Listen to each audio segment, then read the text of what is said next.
अभी ये जो एक्ट आया है उसमें एक बड़ी खराबी ये है, उसमें ये लिखा है कि 5 साल तक प्रैक्टिसिंग मुसलमान होना चाहिए। यानी मंदिरों के नाम पर जो ट्रस्ट बनता है, क्या आप किसी मुसलमान को उसमें अपना मेंबर बनाने के लिए तैयार हैं?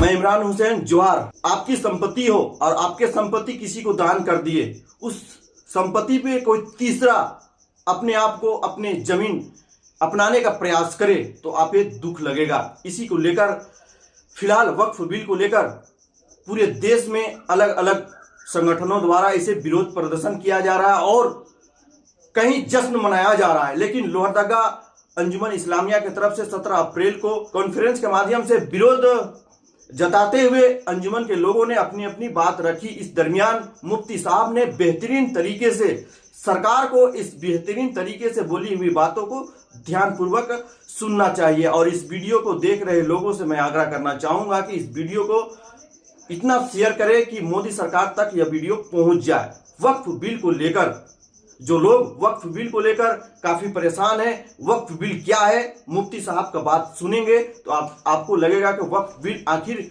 क्यों है। इस पर सरकार को इस वक्फ बिल को जिस हालत में पहले थी उसी हालत में रहना चाहिए। इसी को लेकर मुस्लिम संगठनों द्वारा जब नए वक्फ बिल को लेकर सरकार द्वारा बिल पास करा लिया गया है, राष्ट्रपति का भी मुहर लग चुकी है और यह कानून पूरी तरीके से पास हो चुका है, लेकिन कोर्ट में भी इसकी सुनवाई हुई और फिलहाल सुप्रीम कोर्ट भी सरकार से 7 दिनों के अंदर वक्फ बिल को लेकर जानकारी मांगे हैं और साथ ही साथ 5 मई 2025 को अगली सुनवाई होना है। इस बीच मुफ्ती साहब ने झारखंड राज्य के लोहरदगा जिला में भी वक्फ बिल को लेकर काफी लोग इस वक्फ बिल को लेकर कुछ लोग काफी खुश हैं और बहुत सारे लोग नाराज भी हैं। इसी को देखते हुए मुफ्ती साहब ने बेहतरीन तरीके से मिसाल देते हुए एक बच्चा का मिसाल देते हुए मुफ्ती साहब ने बेहतरीन तरीके से बताया और कहा कि आपके समाज में आप कुछ धार्मिक काम कर रहे हैं तो उसी धार्मिक के लोग उस पर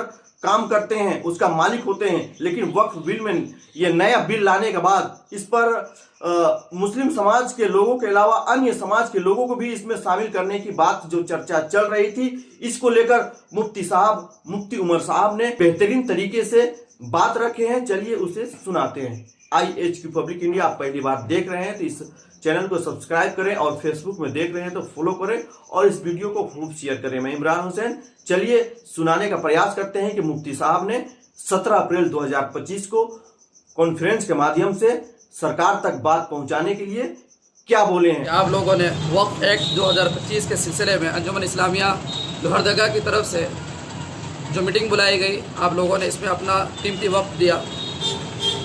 वक्फ एक्ट में जो खराबियां हैं तकरीबन सब के सब लोग जानते हैं। इसमें सिर्फ इस बात को समझने की ज़रूरत है कि एक इंसान जो ज़मीन वक्फ करता है और देने वाला उस ज़मीन का मालिक हो जाता है, बहुत साफ लफ्ज़ों में अगर कोई इसको समझना चाहे तो इस अंदाज से समझ सकता है कि एक मालदार आदमी किसी बच्चे को अपने जेब से निकाल कर 500 रुपये देता है और वो बच्चा उस 500 रुपये को अपने हाथ पे लेकर चूँकि वो मालिक हो जाता है, जाहिर सी बात है ये मामला देने वाले का और लेने वाले का है। इसमें कोई तीसरा आदमी आए और ये कहे कि इस 500 रुपये में इस मोहल्ले में जो दूसरे गरीब बच्चे हैं उनका भी हक है, जाहिर सी बात है ये बात सही नहीं हो सकती।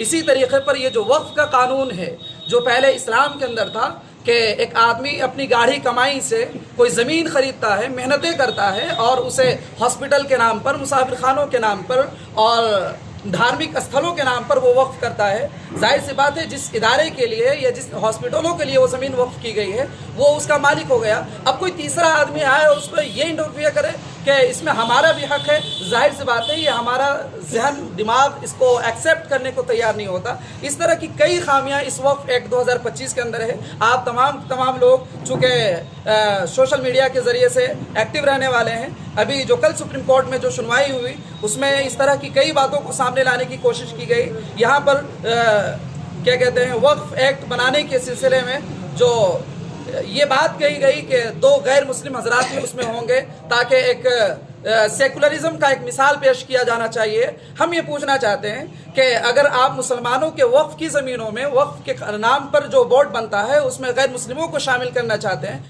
मंदिरों के नाम पर जो ट्रस्ट बनता है, क्या आप किसी मुसलमान को उसमें अपना मेंबर बनाने के लिए तैयार हैं? जाहिर सी बात है कोई इसमें तैयार नहीं हो सकता। जब आप इसमें इस बात को तैयार नहीं हो रहे हैं कि किसी गैर मुस्लिम की ज़मीन पर या गैर मुस्लिमों के नाम पर जो ट्रस्ट बनता है उसमें किसी मुसलमान को शामिल किया जाए, तो भला ये कैसे हो सकता है कि एक मुसलमान के नाम की जो ज़मीनें हैं या वक्फ बोर्ड का जो मामला है उसमें आप गैर मुस्लिम को शामिल करते हैं सिर्फ सेकुलरिज्म के नाम लेकर के। दूसरी तरफ इसमें ये बात और भी है कि अभी ये जो एक्ट आया है उसमें एक बड़ी खराबी ये है, उसमें ये लिखा है कि 5 साल तक प्रैक्टिसिंग मुसलमान होना चाहिए। यानी एक ऐसा मुसलमान होना चाहिए जो बज़ाहिर दिख रहा हो कि ये 5 साल से मुसलमान है। इसको तय कौन करेगा कि ये 5 साल से मुसलमान है या नहीं है? हमारे पास आखिर कौन सा आला है जिसके ज़रिए से हम ये कह सकते हैं कि ये 5 साल तक मुसलमान है या नहीं है?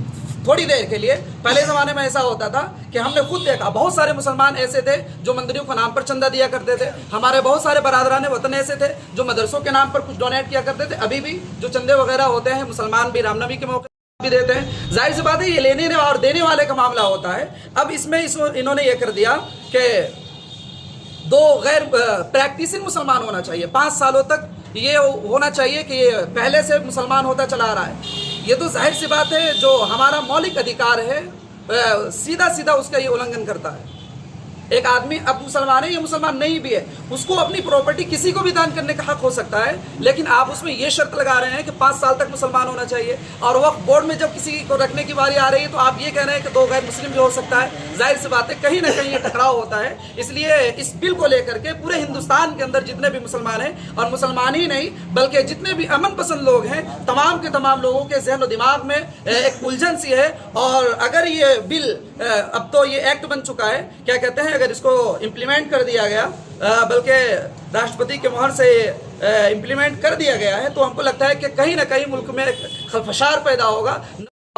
इसलिए आप हजरात के माध्यम से हम देशवासियों को और ख़ास तौर पर हुकूमत हिंद से हम ये मुतालबा करते हैं कि जितना जल्द हो सके इस एक्ट को ख़त्म करना चाहिए, या इस एक्ट में जो भी खराबियां हैं उन खराबियों को दूर करना चाहिए, ताकि हमारे देश के अंदर अमन अमान बहाल रहे। और हिंदू मुस्लिम सिख ईसाई का जो एक नारा था और एक ताई के साथ जो लोग पहले ज़िंदगी गुजारा करते थे, उसी अंदाज से लोग ज़िंदगी गुजारते रहें। इन्हीं बातों पर मैं अपनी बात को ख़त्म करता हूँ।